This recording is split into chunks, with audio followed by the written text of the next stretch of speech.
Crenshaws here locally in the community. Make sure y'all go check out Kneecap Body by Jeremy Smokin.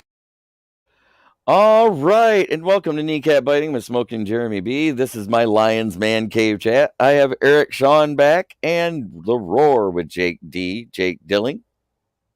How's everybody doing this week? Pretty good. Doing great. Fantastic.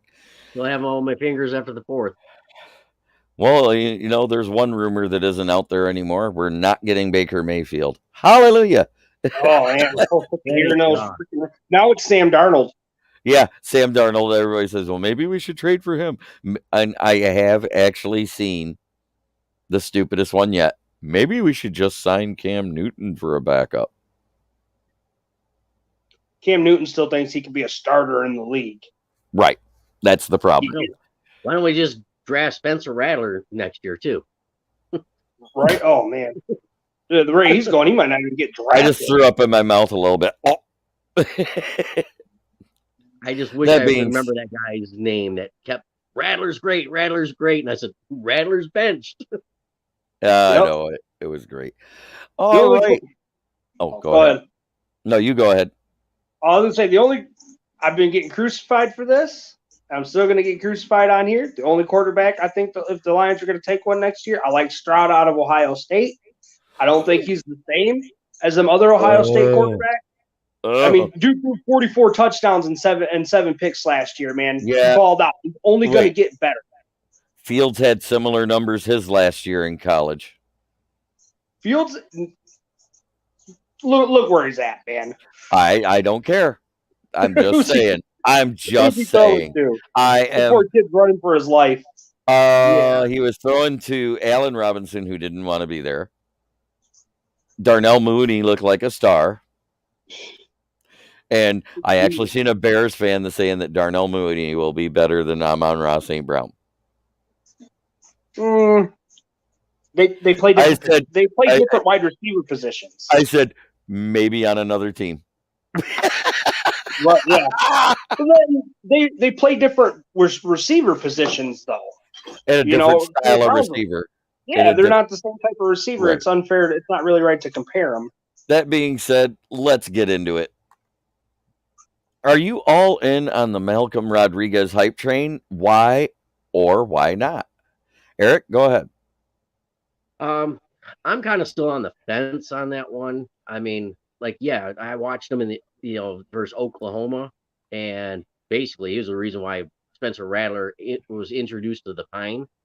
But I watched some of the other Oklahoma State games, and he's played great, but I just want to see how he plays in the NFL. I mean, that whole, I don't want to get a jump too far ahead of myself. Do I think he has great potential? Oh yeah, but I'm not going to sit there and say he's going to be an all-pro, year 3. Right. He's got the tools. I'm just kind of questionable on the size. That's fine. I'm going to address this right now. Nemo Crenshaw, the AFC North review will be next week on Wednesday.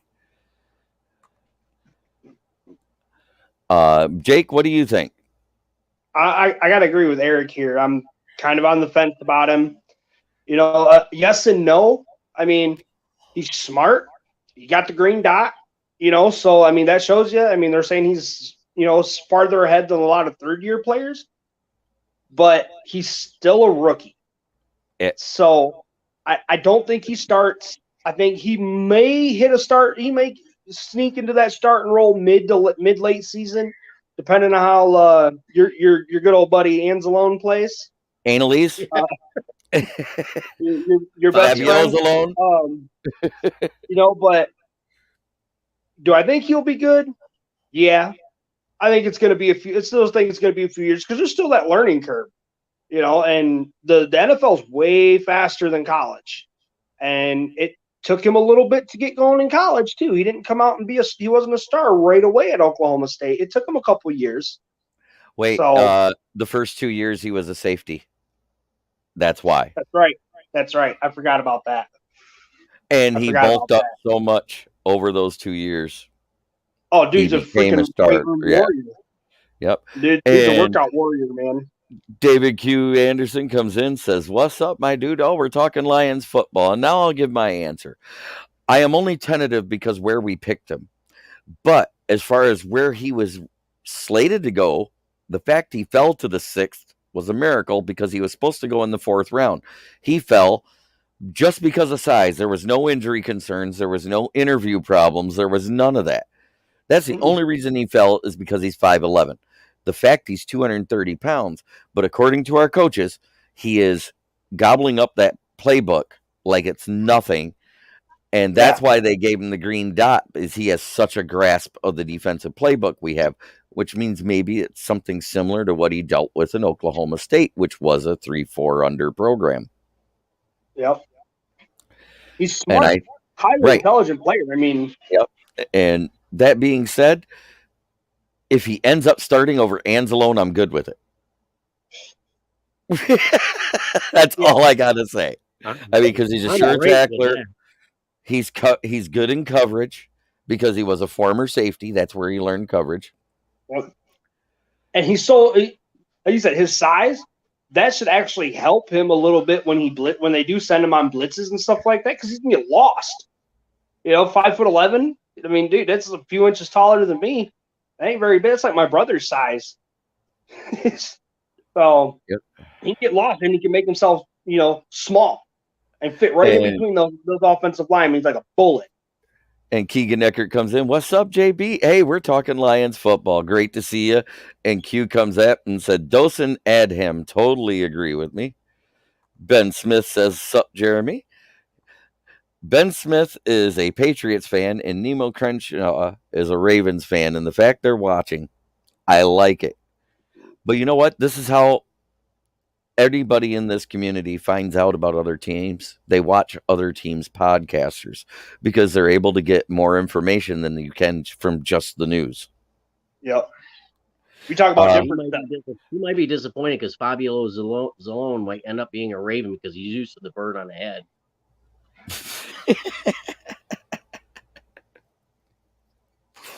If he ended up as a free agent, I'll be okay. Yeah, he's going to go to Seattle, Philadelphia, Atlanta, or Baltimore. All bird helmets.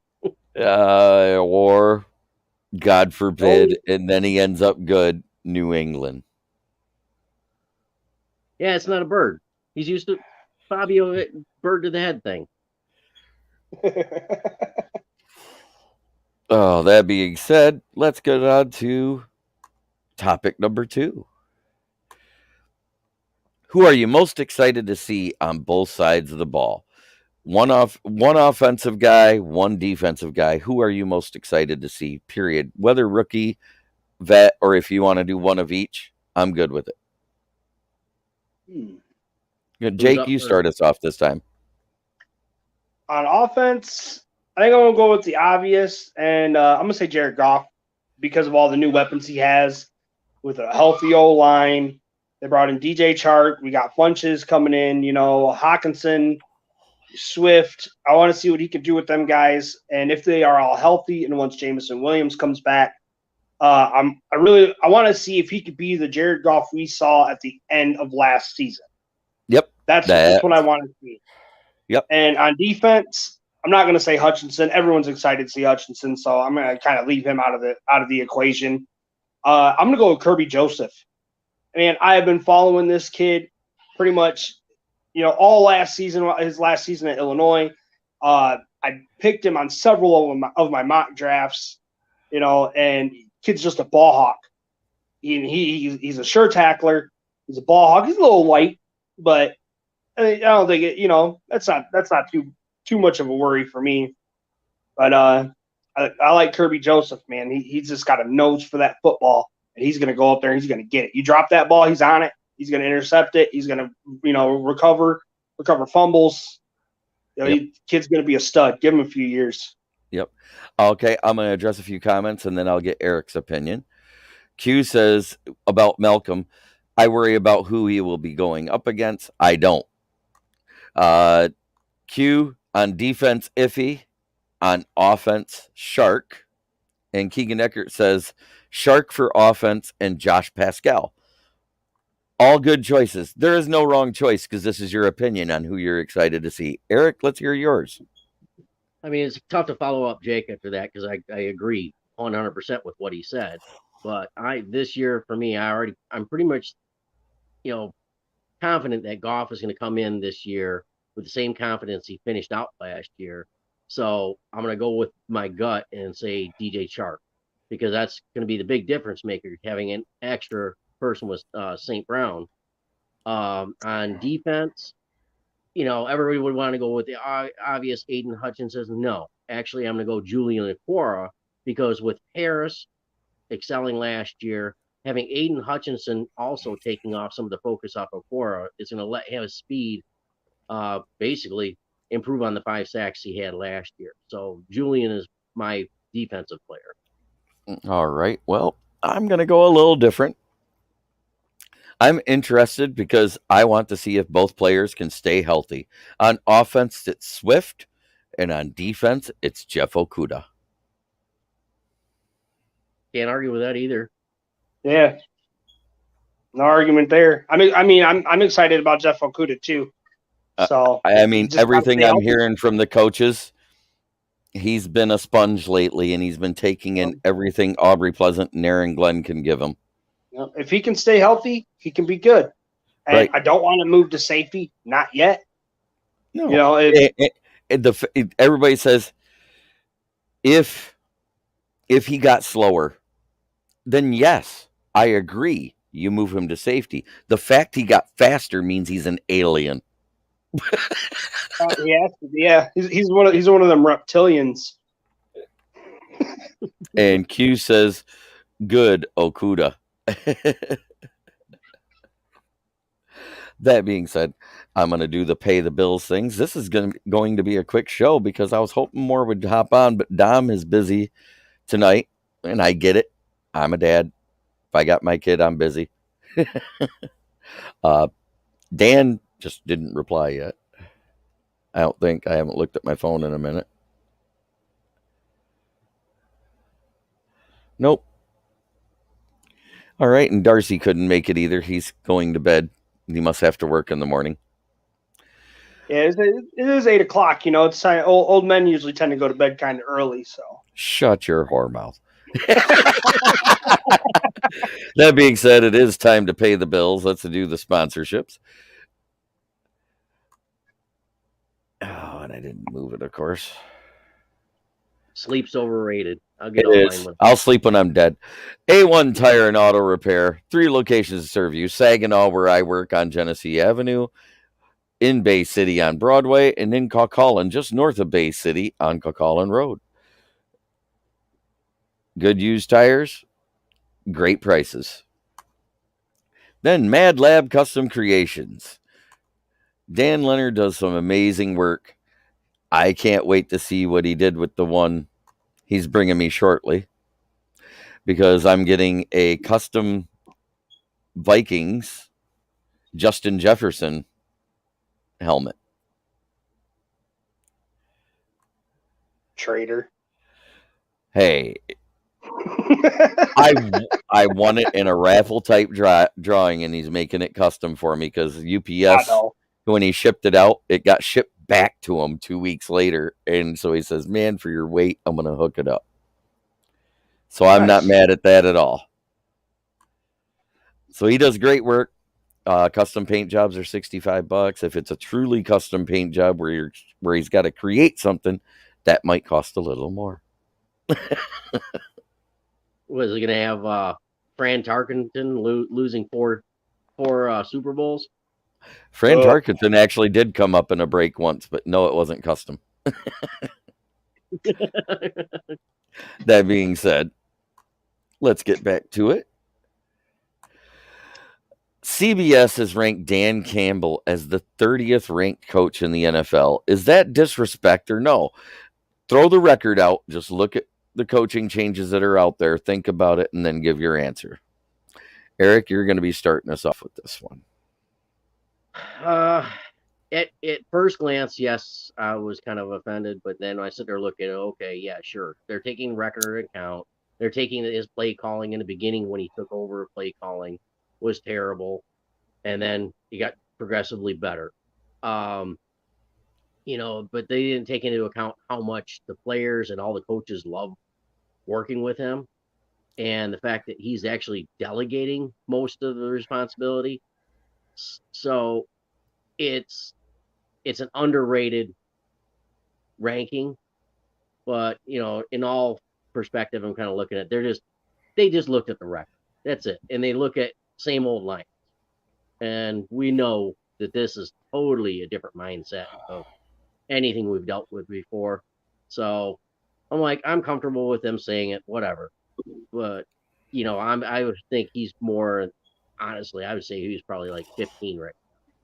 Yeah, I didn't have him that high. I said if you just look at the new coaches that haven't coached a lick in the NFL, he at least should have been ranked above all of them, and possibly above the Jags coach, Doug Peterson.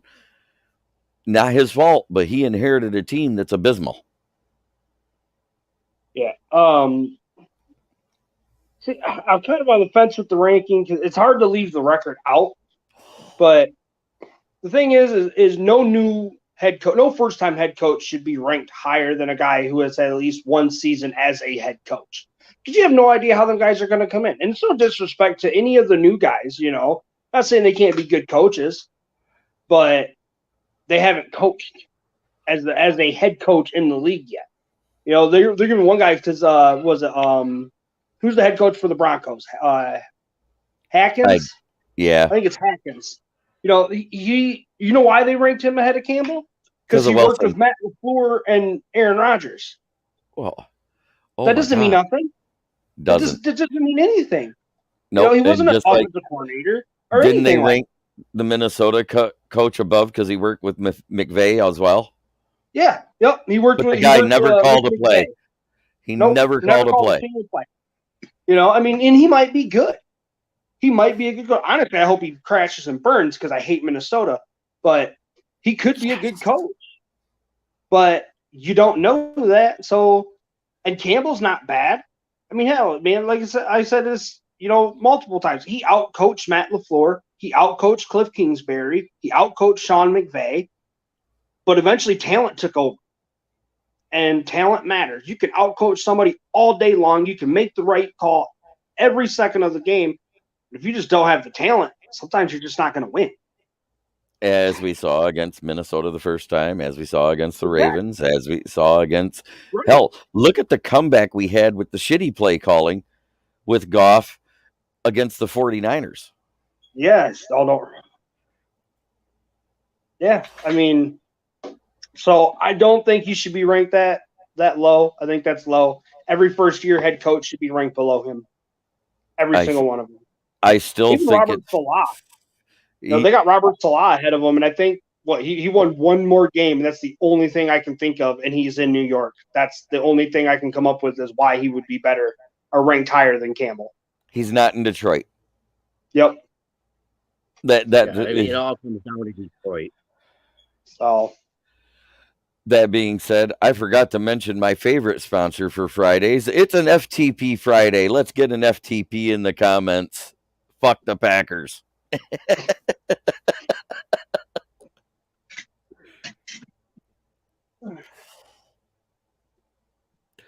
That being said,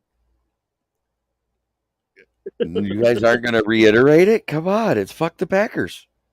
It's Friday. Got to say it. Yeah, fuck the Packers. Yeah, fuck the Packers. Boy, you need clothes on. Shut that door. Yeah, Keegan Eckerd, we get that. But he says, but some of these new coaches are ranked higher because of their former teams and their success. I get that. And Keegan Eckerd did come back with an FTP. Nice to see you join in. I mean, Campbell was on the Saints. They were successful. Yes, absolutely. And when Detroit hired him, what did they do? They freaking, the media practically railroaded Detroit for it. But wait, what's funny is when we hired Patricia that same year, the same writer that railroaded us for hiring Campbell back in 18 saying the guy that Detroit should be hiring is Dan Campbell, because when he was in Miami, he got a winless team to win 5 games. He did this and he did that, and now he's been the passing game or offensive game assistant for an assistant head coach for Sean Payton, and he's doing so well, and blah blah blah blah blah. I hate when they do that. Oh, what's up, Dan? Not much, buddy. Sorry, got caught long in a break. That's fine. That happens. I'll buddy? go through each question with you real quick. Are you all in on the Malcolm Rodriguez hype train? And if so, why or why not? I don't even know yet. I've seen some of the stuff about him, and I'm not sold, but I hope so. And we are all in the same boat, but I hope he is that good, because then he can start over Anzalone. And with both sides of the ball in question, offense and defense, who are you most excited to see? Offense, honestly, DJ Chark. Nice. I want to see what he does. He was good that 1 year in freaking Jacksonville with Gardner Minshew and nobody else around him. Uncle Rico. Uncle Rico. Okay, Uncle Rico. I don't know, man. Defense, I still like the defensive line. I want to see them all. But Aleem McNeil is probably who I'm most excited about to see. Nice. Good choices. And then CBS ran Dan Campbell as the 30th coach in the NFL. Is it disrespect or no? Yes and no. The Lions did have the second worst record in football.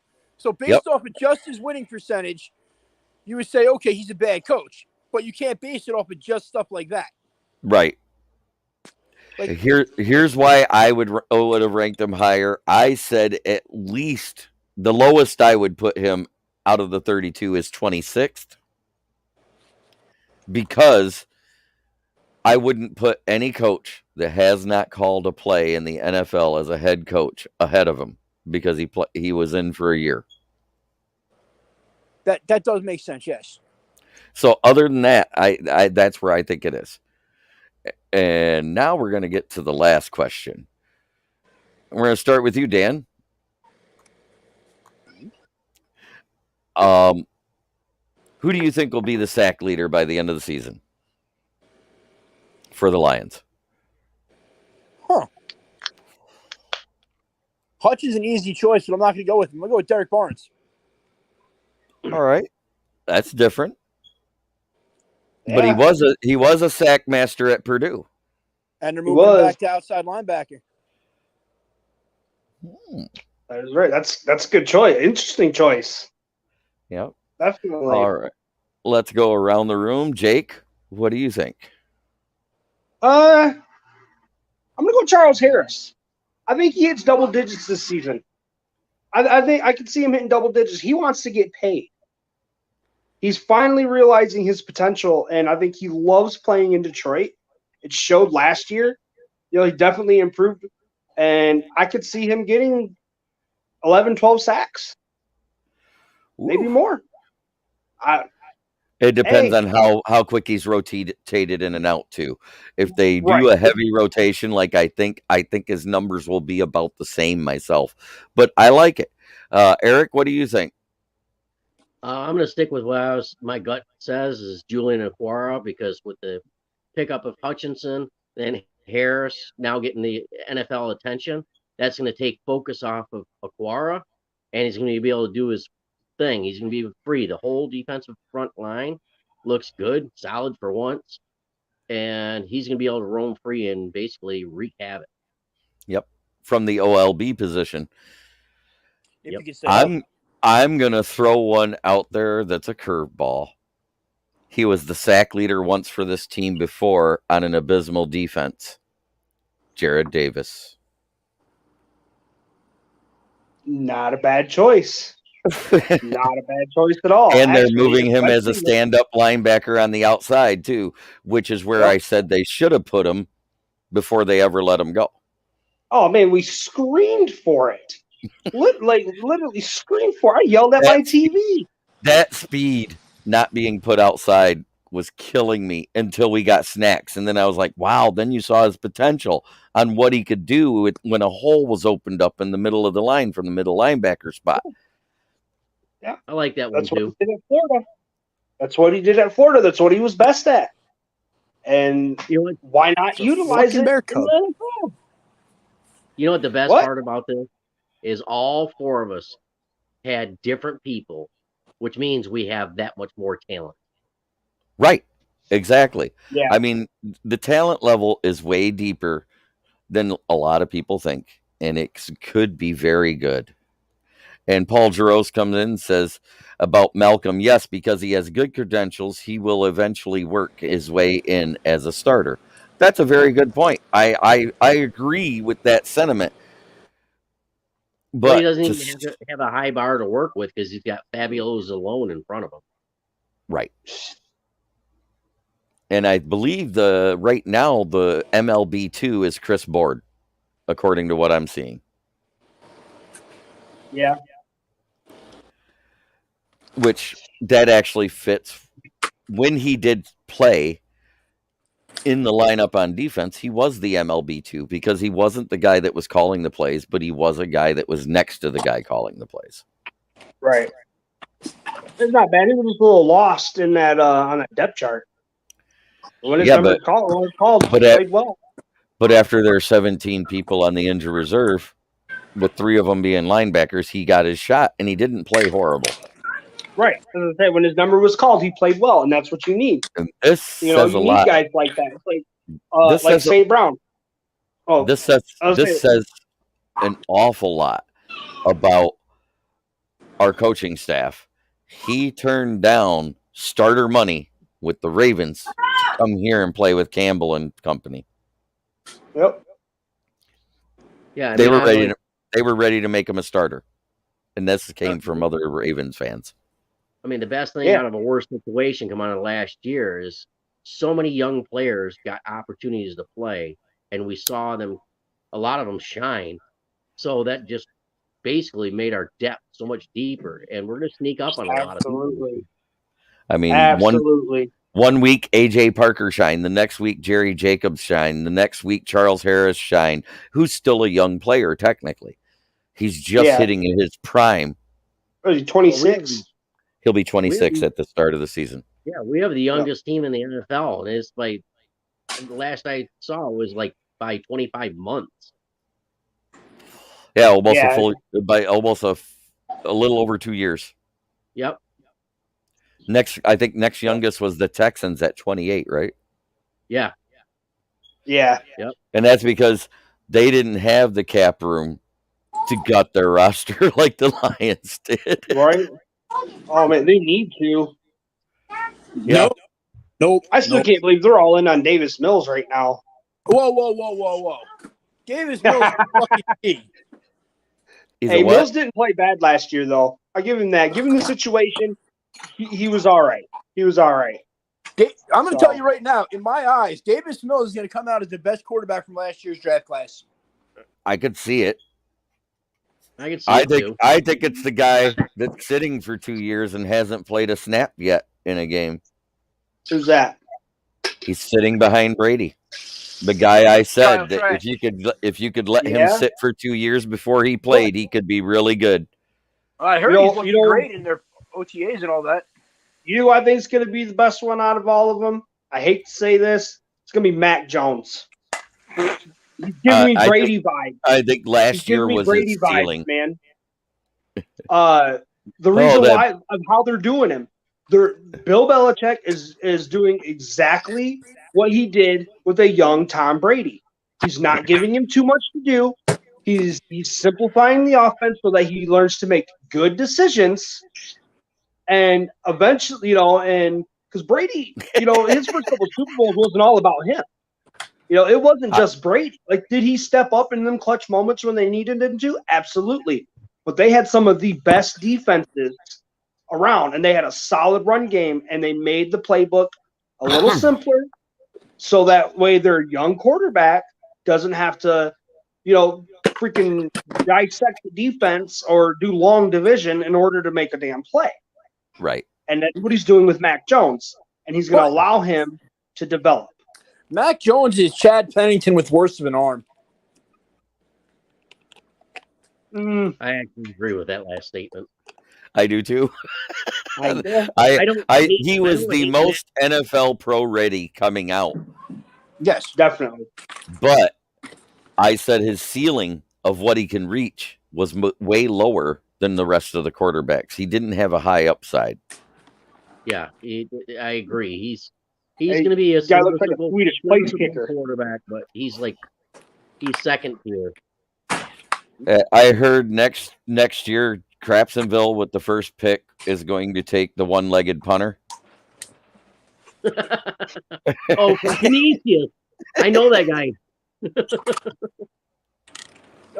You know what? But- I think Jacksonville made surprising people this year, actually. I actually have Detroit losing to Jacksonville. I don't. That I game's can- at home.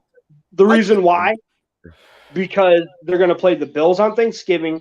They're going to give everything they have against the Bills, and they're going to come out and they're going to end up losing. It's going to be a letdown spot for them. Not saying Jacksonville's better, but it's going to be a letdown spot for them. And let's face it, they're still the Lions, and Lions are going to lion sometime. If it was a Sunday game, I'd agree with you. But because it's on Thursday, they're going to get over that hangover with the extra 3 days off, is what I'm getting at. Oh, it is a Thursday game, isn't it? They're going to lose the Bills and be pissed off. You know, I would love. They're going to play them hard and lose a closer game than everybody expects. Yeah. Lions are only favored in one game this season. Do you know what game it is? Jacksonville. Yep. I hate the Lions, but you know what? If you're going to bet Detroit. Take This that is spread. This is the year to bet the spread. No, never bet Detroit. Last year they were excellent against the spread, man. The Lions made me some money, and I don't bet. He's just mad because they went 12-5 against the spread, and the only time he needed them to win in a parlay, it was one of the games they lost. Nope. That's our. I'm You want to mad know what? because they beat the Vikings, and I had every other game right, and I missed out on like $20,000. I told you that was the game they were going to win. That was the only week I picked the Lions. The Super Bowl, I had Cooper Kupp over 100 yards, and I put like $60 on it. Should have won. I think it was like $600-700, something like that. Not a whole lot of money, but enough, you know. Right. And he missed it. He had like 92, 93, something like that. Oh, I was so mad. You talk about being mad? Oh, I was pissed. Every other one of my parlays hit. I had OBJ hitting. I had the rushing total hitting. I had Stafford hit. Everybody hit. But Kupp. But you know what the bad part is? That was the one play that cost you was his only drop of the game, and it was because he was hit in the first half. Yep. Well, Exactly. and also the two overthrows because Stafford threw the interception and pulled the typical Stafford and was in choke mode. Whatever, they won. The one that really sucked though was They the won. NCAA National Championship game. I should have won $1,500 on that game. They freaking blew it in the second half. That being said, this is the fun part where you, the people watching, as viewers, can come in and ask us questions. So pose us a query. Probably upstairs. I hear kids. Yeah, my daughter's a ninja, and my son my refuses wife to wear says anything but scratch underwear Allen. today. So, yeah, my daughter's been a ninja for like 2 days. Oh boy. Yeah, she keeps trying to sneak up on me. Although she doesn't realize, ninjas have quiet feet. She has a tendency to stomp. They do when they're little. Wait till they're older.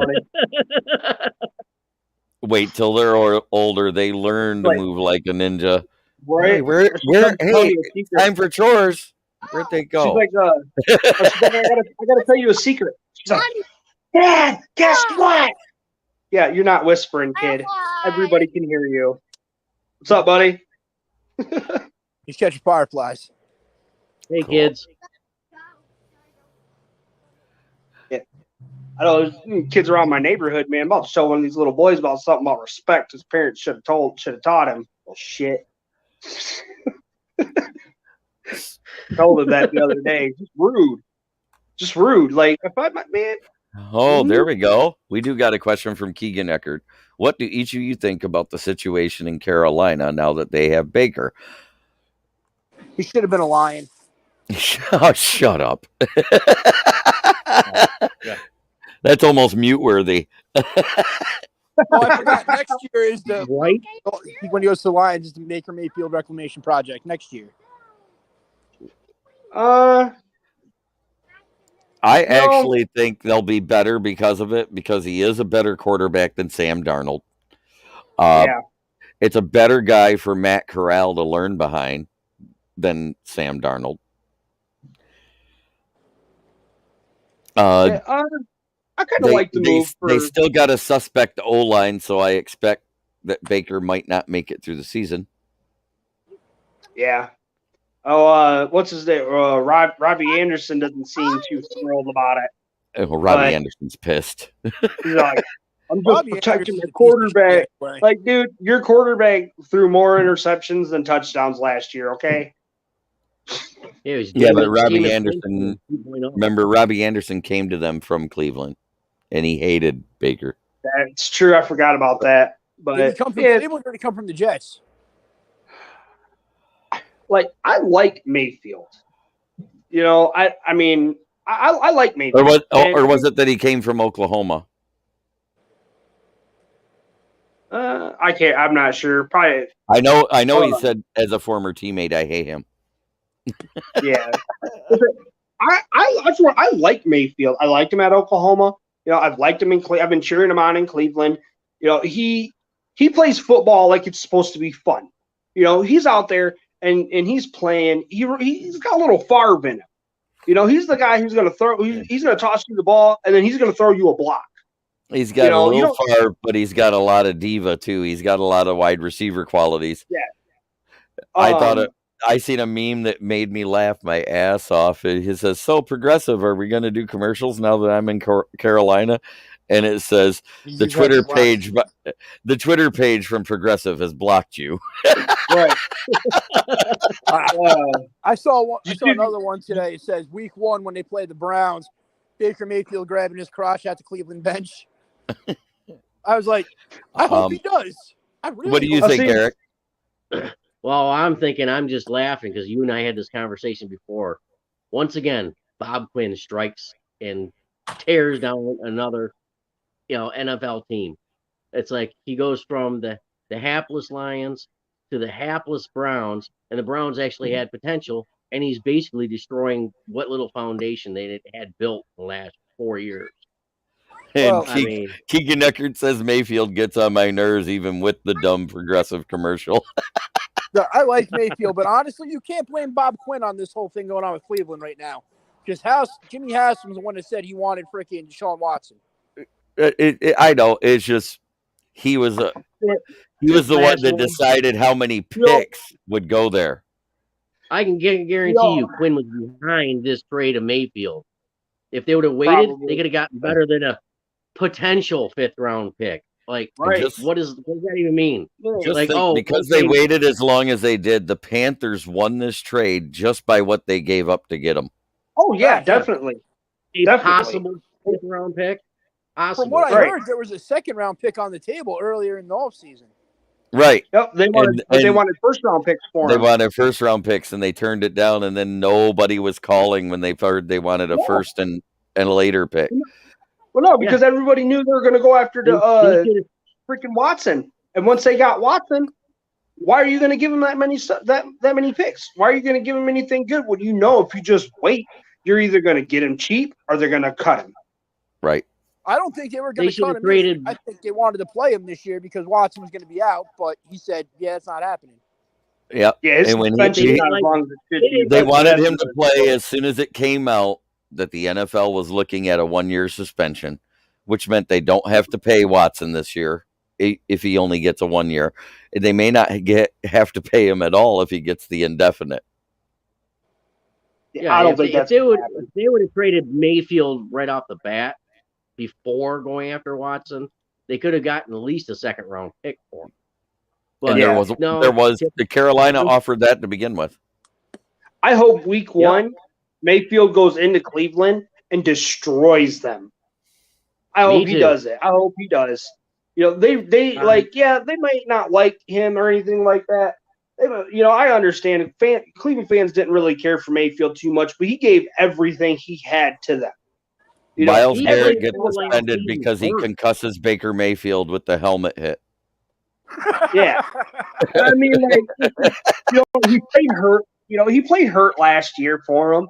The year before that, he led him to the playoffs, and it was that was the run game. That wasn't Mayfield. I was like, Mayfield played well. He played well. He didn't play great. He didn't play bad. He played well. Yeah, he played well. But a lot of it, and I've told this to many Cleveland fans too. I got some friends that are huge Browns fans, and I tell them, you can blame Mayfield all you want, but you need to look at that coaching staff. Yep. I'm sorry.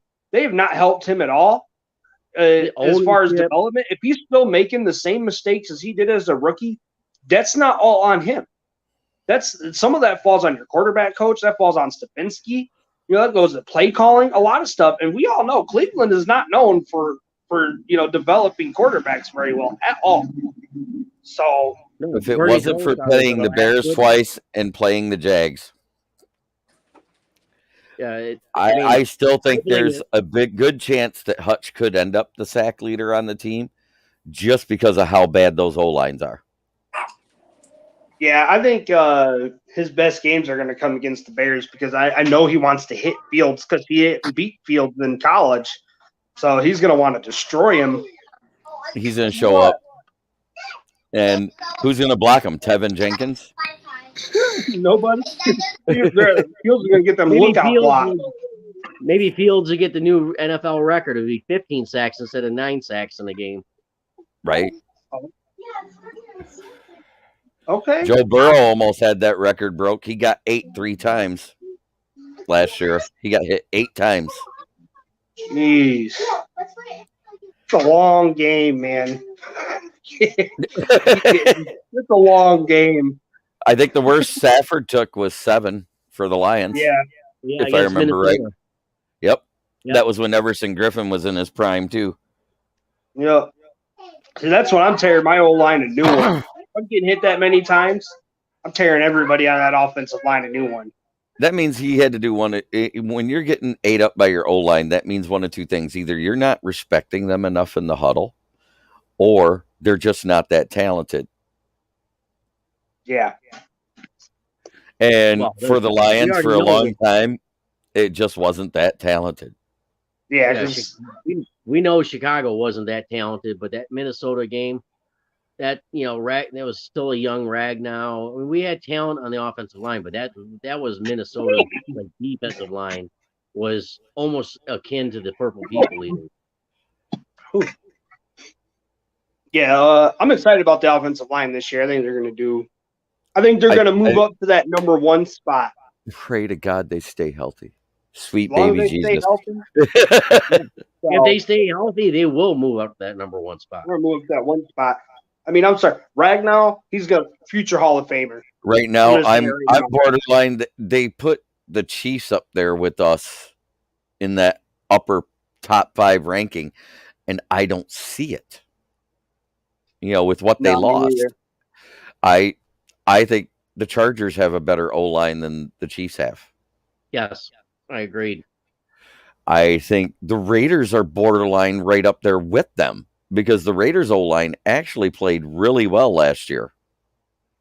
Tell you, watch out for the Raiders this year. Everyone's sleeping on the Raiders. I'll tell you, they're going to be a tough team to beat. I sat there. I said I got the window of wins for the AFC West. I said I got the Chargers at 9 to 13. I think it was. I got the Chiefs at that 8 to 12 range, and I kind of have the Raiders right there too. But with everything that's going on in Denver, if they had their whole wide receiver core, I would have had them up higher. Well, Yeah. the Raiders are the But only time that Vegas with loses. Cortland Sutton dealing with a DUI charge, Jerry Jeudy has been hit or miss health-wise already this offseason. Yep. That's Like, not looking good for them after the losing Raiders- Noah Fant in the trade. I'm the sorry, Raiders solo, kind of quietly put together a really good receiving core. They got Adams, they got Renfro. I mean, Waller, you can call him a tight end all you want. He's not a tight end. He's just a big wide receiver. He's Guy like can't Pitt. block to save his He's- life. He's like Pitts. He's a big wide receiver in a tight end's body. Yep. Yeah. That's it. So their thing, I mean, their thing is coaching, and I'm sorry, but this is the only time Vegas where the house loses. I still have them in the 8 to 11, 8 to 12. The Chargers are sneaky good. The only questionable thing for me is, can Eckler stay healthy the whole season for him? Because that's what's going to help Herbert out the most. Yeah. Oh, definitely. Because Eckler is very underrated as a receiver out of the backfield. He actually averaged like 5.8 yards per catch, which for a running back, that means it's mostly on screens or swing passes. That's fucking great. Yeah. I'll tell you. You want to bet on somebody for hitting their receiving props? Eckler's the guy you bet on every single week. Bet on him every single week because he's gonna hit it. Yep. Unless you see he's questionable, then you don't bet on it. Right.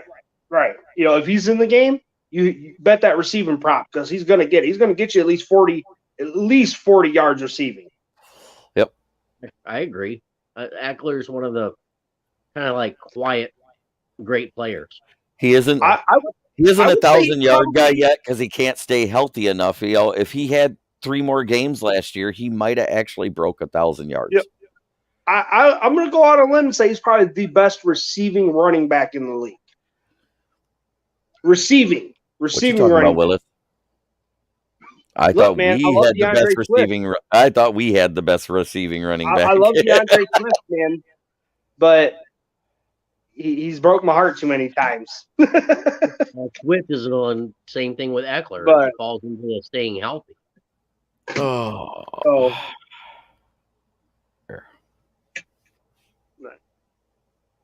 That was an old man stretch right there. Yes, it was, and I Right. got to move my helmet at the same time. That's what it was for. I noticed, hey, it's kind of half hanging behind my head. That don't work. Well, guys, it's been a great show. We don't have any more questions coming in. Do you guys got? Oh, Paul Jaros.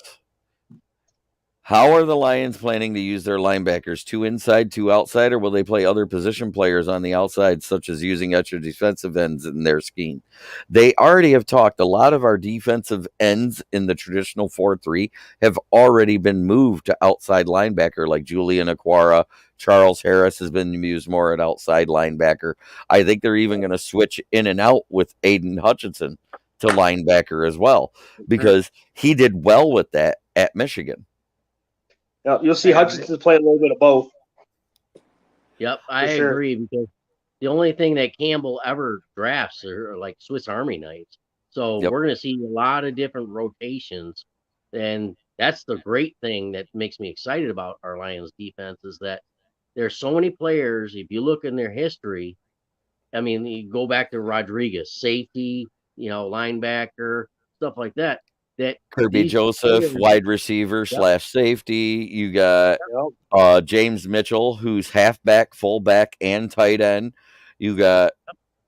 We're going to see. I have a feeling, and I would dollars to donuts.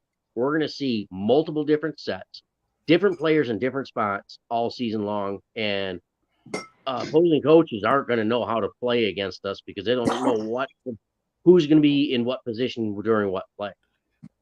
Right. All I know is when you see that four-man front, I bet you it's going to be mostly on second or third down and long, and it's going to be a 4-2-5 format.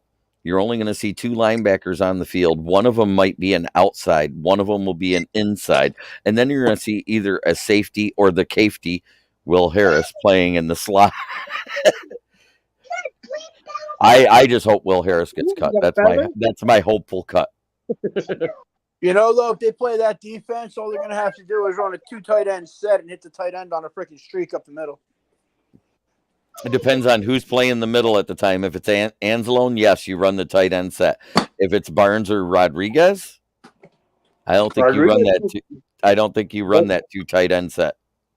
Well, those guys can cover. Middle, one on a streak. I even see sometimes Quora coming inside. Yep.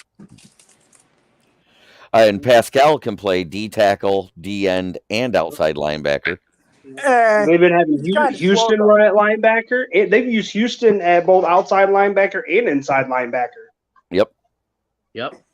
And I really don't see Fabulous alone playing as many snaps as people think.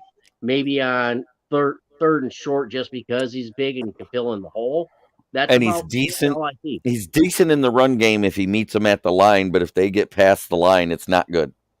Yeah, 15 missed tackles last season. Yep, third and short in the hole. That's all I see Fabulous alone doing.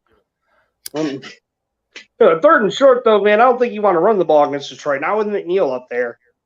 You got McNeil, if they go heavy on that Awuzurike, line, Pascal, and Hutch.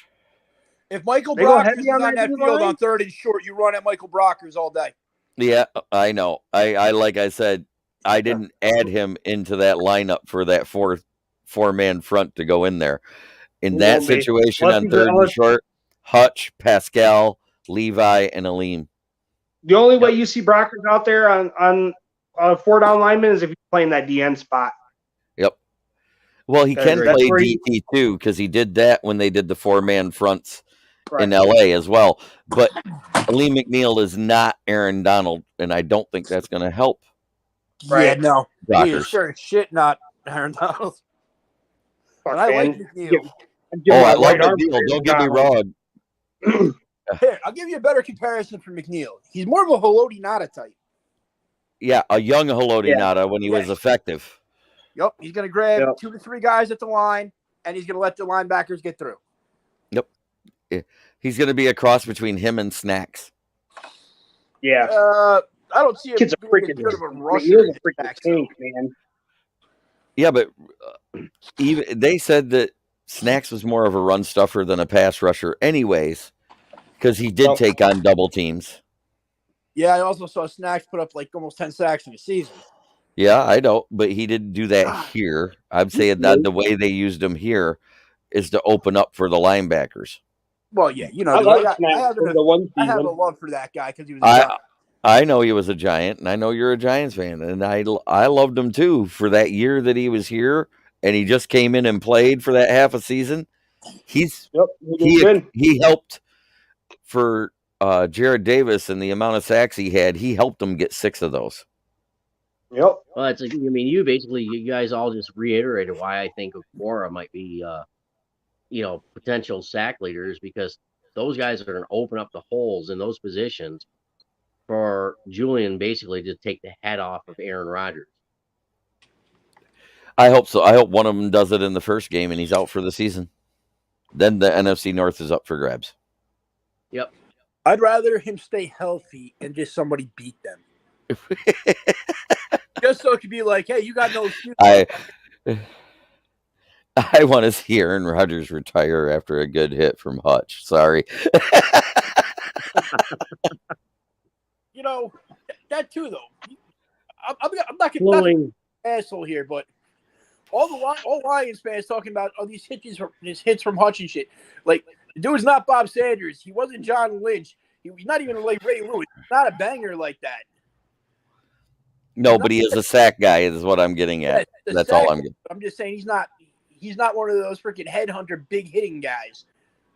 I still thought that was funny at the Heisman ceremony when C.J. Stroud was behind him in the rankings for the top 5. And he goes, "Why are you here? I hit you 6 times." I thought that was hilarious. Even the announcer got in on it. It's like, aren't you a little afraid of being standing next to him after what he did to you the last game? Oh man, it was Charles Woodson. Yeah. Yeah. Oh man, they railroaded for You need to apologize. If C.J. Stroud would have turned, He said, I'm not can anybody apologizing. hold that against him? What's that? What was If that? Stroud would have turned and punched them both in the face, can anybody really hold that against them? No, I mean you really couldn't. They were being disrespectful, but it was funny as hell. I think it it was just a little friendly banter, man. A little friendly trash talk. You know, Ohio, they just insulted their precious Ohio State. Yeah. You know Ohio what? State, the gem of the South, with a stadium that looks like an open toilet seat. Yes. Oh, exactly.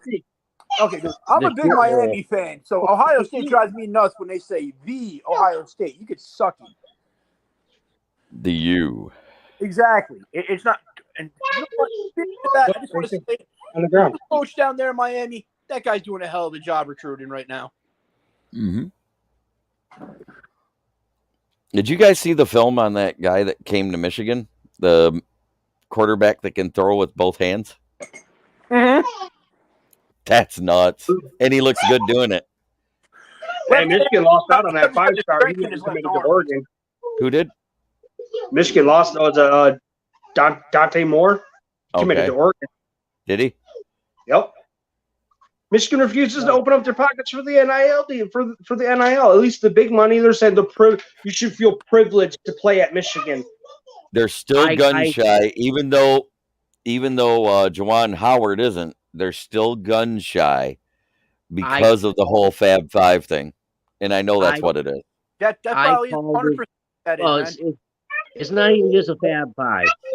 Just like you said, it's like, oh, we're Michigan. We're all about, we're an academic university. Some of bullshit. So, well, if you're an academic university, university, why do you have the largest stadium in college football? Like bullshit. Like they're talking about expanding it. They're talking about making it bigger. Yeah, exactly. I've been a Michigan fan for a long time, but let's be real here. Till they pull their head out of their asses and you hear that real loud pop, they're never going to really compete consistently. They'll never be able to compete with Alabama year in and year out. They'll never be able to compete with Georgia year in and year out. They're stuck in the dang Stone Age. You want to recruit, you know where to get those guys. Yeah, we're big on education in Michigan. I understand that. Go and grab that guy with a 2.5 GPA who's an absolute dog and get him the help he needs once he gets to Ann Arbor. They have tutors for a reason. There's probably 10,000 tutors just in Ann Arbor alone at that school that can help them out. Go and get go and get them guys who need Michigan, not the other way around. Okay, man.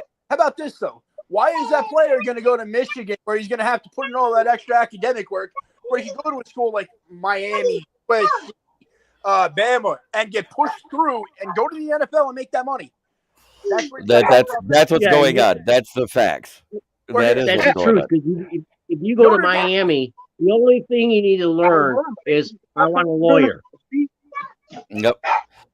Keegan Eckert says that's okay. Michigan has Cade McNamara and J.J. McCarthy. Won't matter anyway until Harbaugh gets off, pulls his head out of his ass and realizes he's got some quarterbacks that can throw the ball. There's going to be a run team. I mean, McNamara didn't even throw for 3,000 yards last season, and he's very capable of doing it. Very capable of doing it. Hey, I got one for you here, guys. Check this out. We're talking about an academic school with Michigan there, using that one. Notre Dame, that is a huge academic school, right? Yeah, you got to have a 3.0 or better just to get in. They have the number one recruiting class in the entire country. Yep.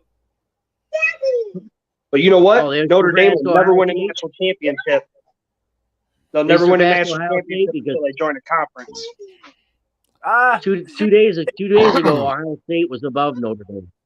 Yep, but now they're 2 days ago, Ohio State was up above Notre Dame on ranking. So did that just change? Yeah, it just changed.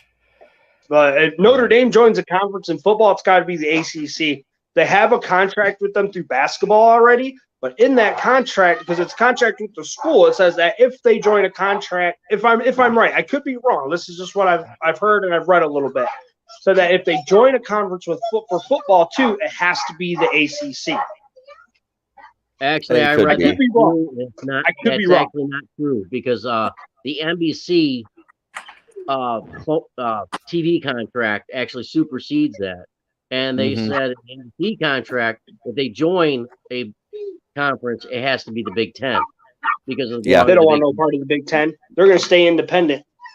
They don't want no part of the Big Ten. That's why they haven't joined anybody. That's actually going to screw them because right now with all these super conferences going, with the super conferences, people are going to stop scheduling Notre Dame. So what are they going to do? Oh, we're going to play Valparaiso State, Citadel, Liberty. WVU.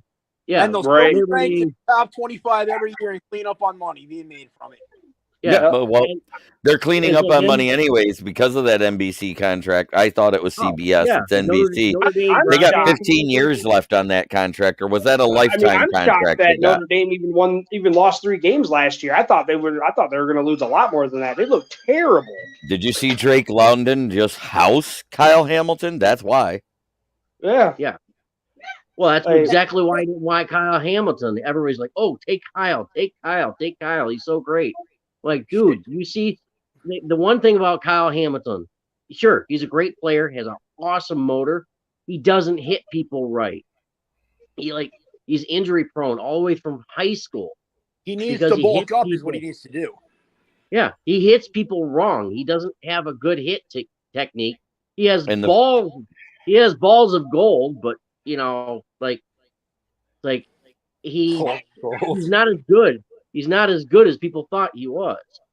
He's fast, he's strong, and he's fearless. But you know what? Fearless means stupid in the NFL.